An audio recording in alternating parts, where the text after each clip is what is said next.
When I decided to start making gaming videos, I knew that I had to get my hands on a game capture device. However, I really didn't know very much about them, and was a bit confused on which one to go for. I had heard the name Elgato mentioned by other YouTubers, but a quick look at their website revealed that my MacBook Pro wasn't powerful enough to guarantee smooth capturing of footage. I had initially glossed over the AVerMedia LGP2 2 Plus after watching a pretty scathing review on YouTube. But when I realised that maybe a standalone capture card was perhaps my best option, given my laptop limitations, I dove a little deeper.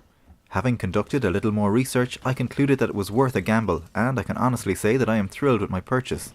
So, this is a video for people who might also be on the fence as to whether the LGP2 Plus is right for them, and I think the easiest way to demonstrate this is to simply show you footage from my different consoles and explain what's involved in capturing them.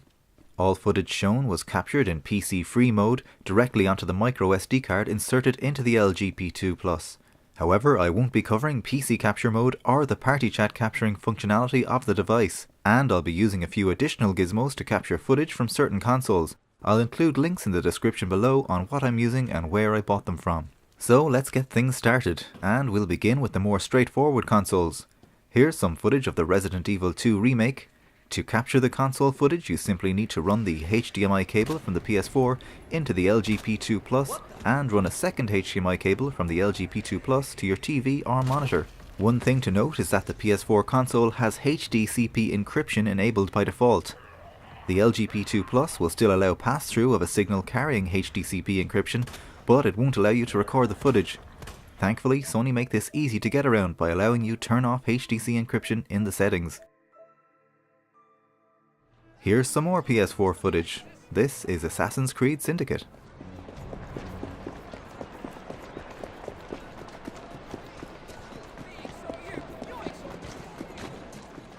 The Switch is also another straightforward setup. Here's some beautiful Breath of the Wild footage.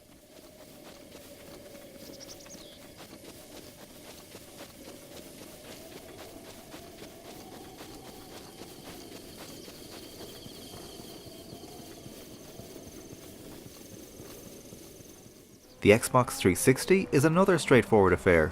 Here we have Forza Motorsport 4,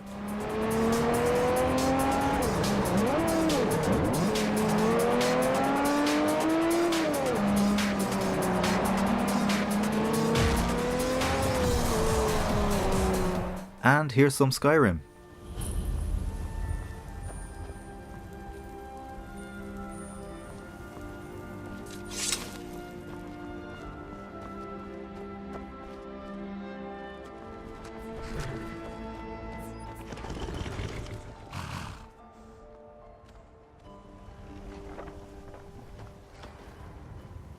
And while we have the Xbox 360 hooked up, I can also use this console to capture footage of my original Xbox games as long as they're supported through backwards compatibility. Here's Oddworld Munch's Odyssey.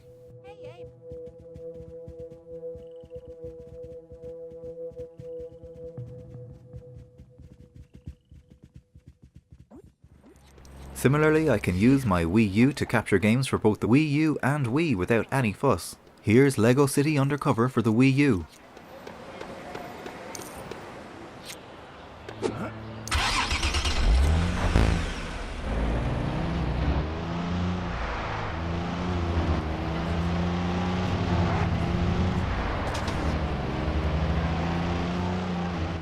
And here's some Bayonetta 2.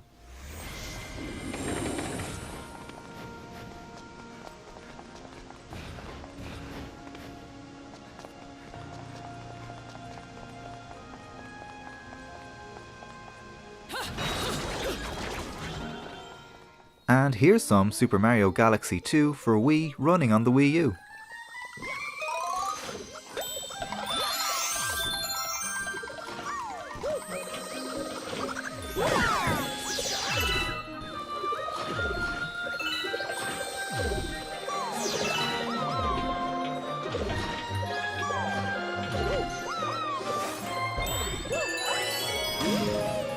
Now let's move on to the PS3. This is a little more awkward because this also has HDCP encryption enabled, but unlike the PS4, there is no way to turn it off.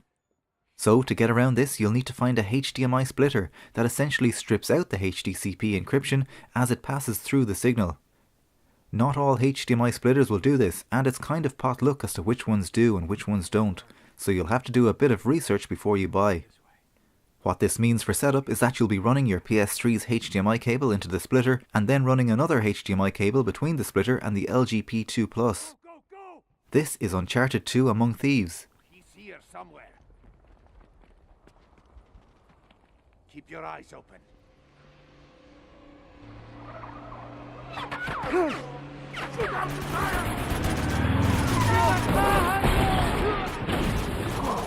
Take them out! No, you're even a haircut. Okay. And here's some footage from Red Dead Redemption.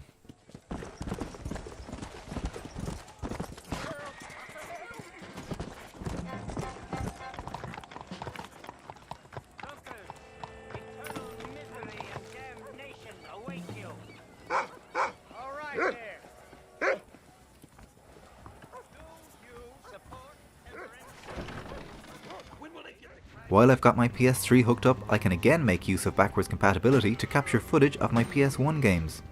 Here's some footage from the original Resident Evil 2.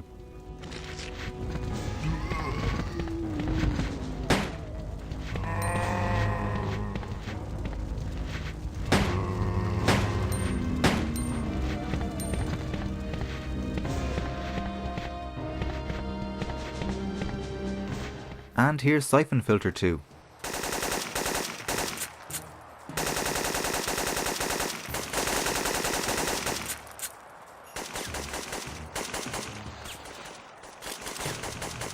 I should point out that I have the smoothing effect turned on so that the graphics look as close as possible to how I remember them. If you turn off smoothing, you get this. And at this stage I should say that I'd be using a PS3 to capture my PS2 games if I still had a PS3 that supported PS2 backwards compatibility, but sadly my original PS3 died of the yellow light of death a long time ago. So how do I capture my PS2 footage? Well, I use a PS2 to HDMI converter, which allows me to plug a HDMI cable into the LGP2 Plus, and gives me a decent result, with gameplay footage that's maybe comparable to using a component cable. Here's some footage from 007 Nightfire.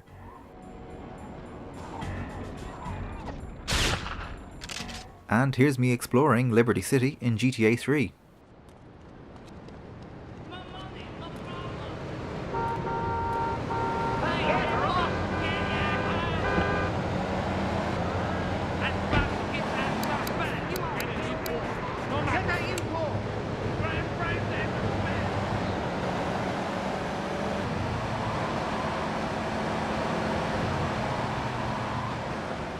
I use a similar device for capturing footage from my Dreamcast, and this gives me some particularly good results.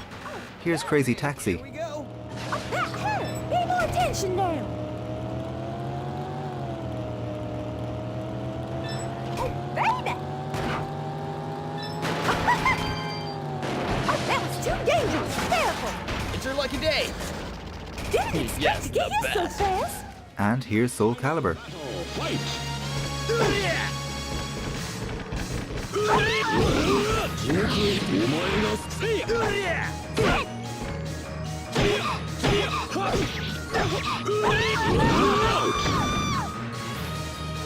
This victory strengthens the soul of Mitsurugi. You win! And now for some GameCube footage. Here we have Metal Gear Solid The Twin Snakes, and to capture this I'm actually playing the game on my Wii and using a Wii to HDMI converter to get the signal to the LGP2 Plus. And I think the result is pretty nice.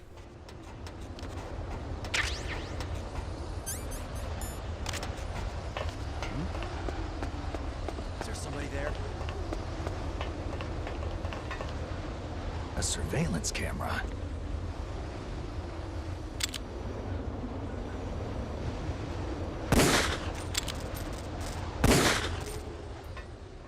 Now let's go really retro with the Sega Mega Drive and SNES. Again, I'm cheating a bit to allow me capture these games as I'm actually running emulators on my Ouya console. Yeah, remember the Ouya? Well, it's great for emulation, and as it outputs via HDMI, it's perfect for use alongside the LGP2 Plus. The Ouya does have HDCP encryption though, so you'll have to break out the HDMI splitter again to strip it out. That was Streets of Rage for the Mega Drive, and here's some Micro Machines Turbo Tournament 2.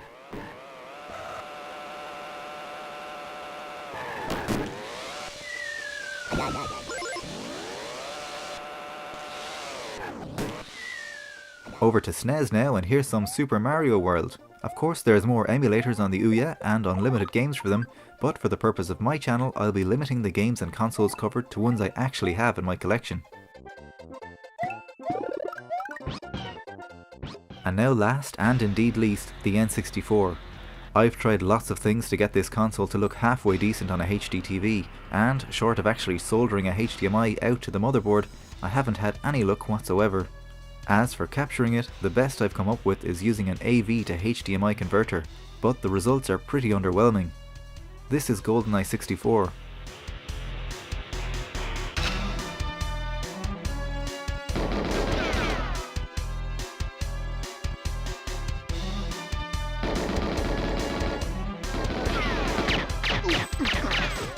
And here's some WWF No Mercy.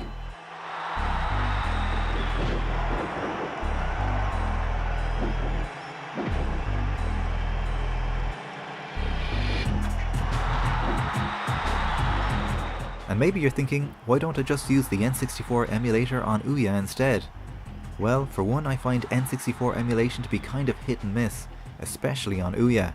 Third-party emulation of 3D games can also alter the overall graphical quality of the games, and I want games shown on my channel to look as close to how they originally looked as possible. And then there's the N64 controller itself. Using anything but can feel quite disconcerting on certain games. But just for argument's sake, here's some GoldenEye 007 running on Ouya.